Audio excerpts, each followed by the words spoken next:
SDE analysis काय असते SDE? तर बघा, scarce, difficult and easily available. Scarce, difficult and easily available atoms, SDE. कशावर बेस असते ही मेथड? तर यामध्ये इन्व्हेंटरी ॲटम्सला क्लासिफाय केलं जाते बेस्ड ऑन देअर अवेलेबिलिटी. स्कार्समध्ये काय येते?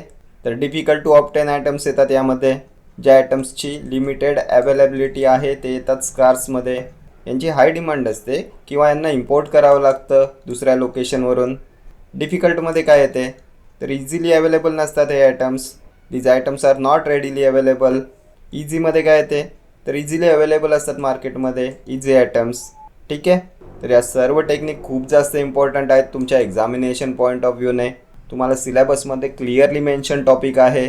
सो 5 किंवा 5पेक्षा जास्त क्वेश्चन्स या टॉपिकमधून तुम्हाला येऊ शकतात. पूर्ण टॉपिक तुम्हाला बायहार्ट करायचं आहे. हे सर्व जे एक्स्ट्रा पॉईंट सांगतो हे सर्व तुमचे बायहार्ट असले पाहिजेत. ठीक आहे. या व्यतिरिक्त तुम्हाला क्वेश्चन विचारला जाणार नाही. क्वेश्चन तुम्हाला यामधूनच विचारला जाणार. ठीक आहे.